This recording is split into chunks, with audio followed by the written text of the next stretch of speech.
One day in 1795, a cotton planter in Natchez, Mississippi, entertained a traveler from Georgia. The occasion was a pleasant one, and it was to have astonishing consequences. The visitor had brought a rough sketch of Eli Whitney's cotton gin, invented 2 years before. The planter asked his slave to build a working model. In this way, the labor-saving cotton gin was introduced into Mississippi.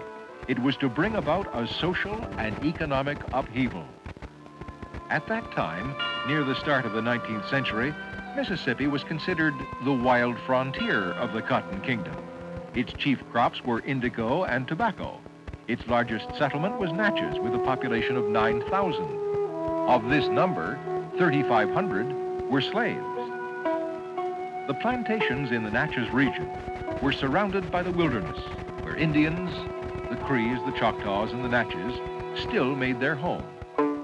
Gradually, as the cotton gin came into widespread use, indigo and tobacco were replaced on the big plantations. Planters concentrated on raising cotton and nothing else.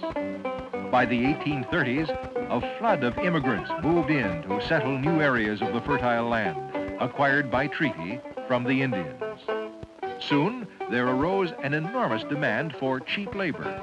The demand was met by the large-scale importation of blacks. By 1850, slaves outnumbered whites in Mississippi, and by sizable numbers in the cotton lands along the major rivers.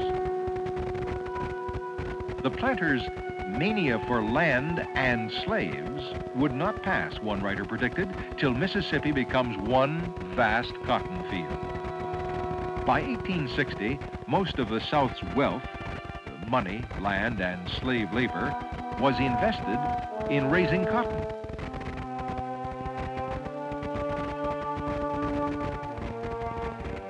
The barter and trading of slaves was constant and merciless. Mississippi planters often bought slaves in New Orleans, the world's leading market for cotton and black gold. Many traders east of the Appalachian shipped them down the Atlantic coast to markets near Natchez. Slaves in the interior were shipped down the Mississippi. This was a dread fate, for it usually meant working in the rice swamps.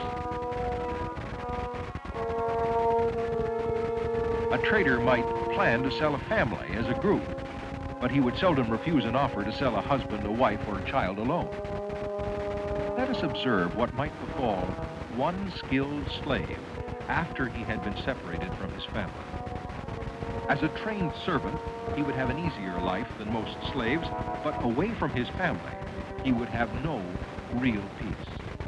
As a house servant with special skills, he would live in the big house and would be encouraged to feel superior to the field hands.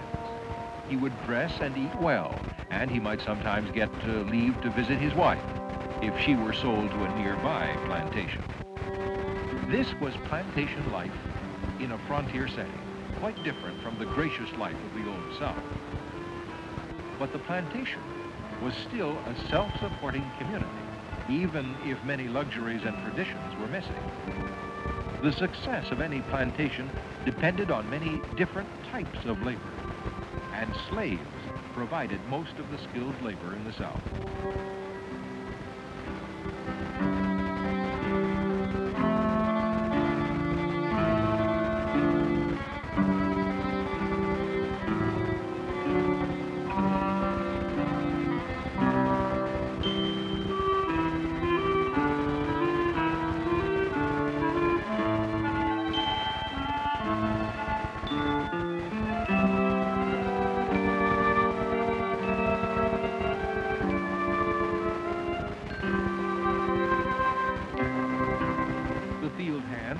Assigned to a hoe gang and a plow gang were the backbone of the planter's workforce. The white overseer was boss of the work gangs and manager of the plantation, responsible for the care, conduct, and work of the slaves. Field hands lived in a different world from that of the servants in the big house. The regular working hours of a field hand were from sunrise to sunset. During harvest time, he would often work from dawn until 9 at night. During most of his day, every move he made was watched.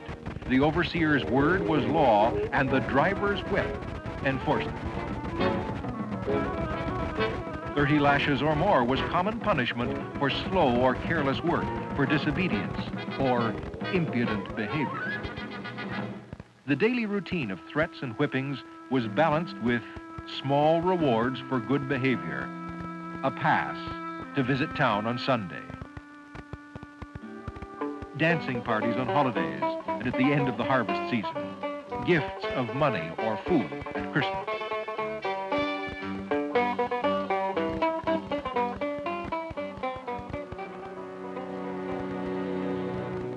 On most plantations, the rations of clothing and food were barely adequate for basic needs, almost always coarse and plain. For each slave, the usual ration of food was a peck of cornmeal and 3 or 4 pounds of bacon or salt pork a week. A year's supply of clothing was 2 summer suits, 2 winter suits, a straw hat and a wool hat, and 2 pairs of shoes. Most field hands lived in one-room log cabins that were drafty, barely furnished, and overcrowded. By 1860, Mississippi's black population outnumbered whites by more than 80,000. Many planters thought of their slaves as valuable but dangerous property. To protect the white population, the state organized a patrol system to police the conduct of slaves. Local citizens were drafted to patrol the highways, to arrest slaves without passes, and to break up illegal meetings. Mississippi planters, still haunted by the memory of Nat Turner's revolt, were alarmed in the 1850s by John Brown's raids in Kansas and by the growing fury of the anti-slavery movement in the major cities of the North. Pro-slavery leaders had long carried on a campaign to convince the public that slavery was good for the South and even good for black people. They argued that nature intended blacks to be common laborers, physically strong, but mentally dependent on white people. George Fitzhugh, a popular pro-slavery writer, said that slaves were the happiest, the freest people in the world.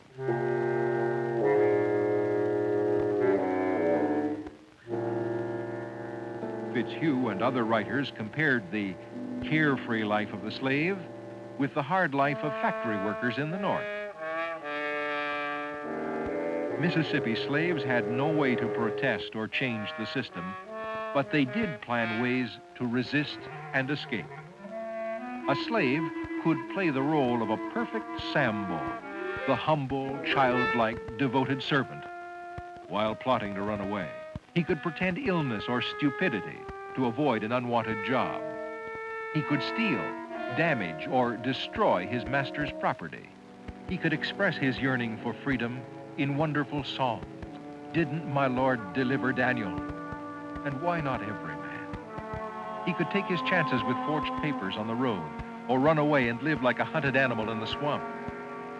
In a few more years, the black people of Mississippi would be free, but their lives would not be greatly changed. The old cruelties of slavery and inequality would continue for a long time. Mississippi would remain a completely segregated society for more than 100 years.